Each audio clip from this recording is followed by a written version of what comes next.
Hello అందరికీ ఇవాల్టి మన స్పెషల్ రెసిపీ వచ్చేసి ఆల్రెడీ మనకు సమ్మర్ తగ్గిపోయి మొత్తం అంతా వర్షాలు అయితే స్టార్ట్ అయిపోయినాయి కదా. ఇలాంటి చల్లచల్లని వాతావరణంలో ఇలాంటి రెసిపీ చేసుకుంటే సూపర్ అంటే సూపర్ ఉంటుంది. అదేదో కాదండి, బిస్బిల్లాబాద్. ముందుగా ఒక 2 గ్లాసెస్ ఆఫ్ రైస్ని ఇంకా 1 గ్లాస్ కందిపప్పుని నీట్గా నానబెట్టేసుకున్నాను. వాష్ చేసేసి వెజిటేబుల్స్ తీసుకుంటున్నాను. నేనైతే ఆనియన్, క్యారెట్, టొమాటో, పచ్చిమిర్చి, బంగాళదుంప ఇంకా వంకాయ ముక్కలు కూడా యాడ్ చేసుకున్నాను. మీకు నచ్చిన వెజిటేబుల్స్ మీరు యాడ్ చేసేసుకోవచ్చు. వీటిలన్నిటినీ కూడా కుక్కర్లో పెట్టి ఒక 5 విజిల్స్ వచ్చేంత వరకు కుక్ చేసుకోవాలన్నమాట. అయితే రైస్ పప్పు క్వాంటిటీకి మామూలుగా అయితే రైస్కి అయితే 1:2 రేషియోలో వేస్తాం కదా. ఇక్కడ వచ్చేసి 1:3 రేషియోలో విత్ వెజిటేబుల్స్ కలిపి. సాల్ట్ వేయలేదండి, ఓన్లీ పసుపు మాత్రమే వేసేసి 5 విజిల్స్ వచ్చేంత వరకు కుక్ చేసుకోవాలి.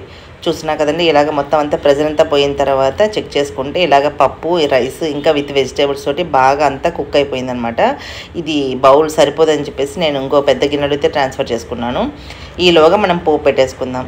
ఒక 4 టేబుల్ స్పూన్స్ ఆయిల్, ఒక 4 టేబుల్ స్పూన్స్ నెయ్యి కూడా యాడ్ చేసుకొని కొంచెం ఉల్లిపాయ, పోపుకు సామాన్లు అంటే మినపప్పు, కొంచెం ఆవాలు, జీలకర్ర, ఇంకా జీడిపప్పు, ఎండుమిర్చి, ఇంకా పచ్చి కరివేపాకు, ఇవన్నీ కూడా ఒకదాని తర్వాత ఒకటి యాడ్ చేసుకొని మంచి కలర్ వచ్చేంత వరకు బాగా ఫ్రై చేసుకోవాలి. ఇక్కడ వచ్చేసి నేను ఎంటీఆర్ వాళ్ళది బిస్బిల్లాబాద్ పౌడర్ తీసుకున్నానండి. ఇది ఇంట్లో కూడా ప్రిపేర్ చేసుకోవచ్చు. అది కూడా నేను మీకు ఫర్దర్ వీడియోలో అయితే పోస్ట్ చేస్తాను.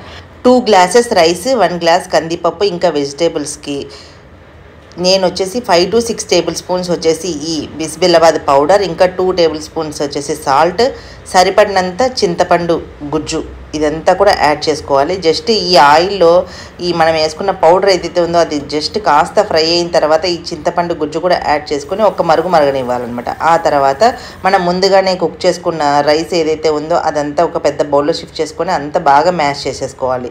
దీనికి సరిపడినంత కొంచెం సాల్ట్ కూడా యాడ్ చేసుకొని ఇలా మ్యాషర్తో కానీ లేదంటే పప్పు గుత్తి అంటారు కదా, దాంతో కానీ అంతా కలిపేసుకొని మనం ముందుగానే తయారు చేసుకున్న పోపు ఏదైతే ఉందో అది కూడా యాడ్ చేసి మొత్తం అంతా బాగా కలిసే విధంగా కలుపుకొని 10 to 15 మినిట్స్ సిమ్లో పెట్టి కుక్ చేసుకున్నట్లయితే అద్భుతమైన బిస్బిల్లాబాద్ అయితే రెడీ అయిపోతుంది. కంపల్సరీ ట్రై చేయాల్సిన రెసిపీ అండి. Thank you, bye.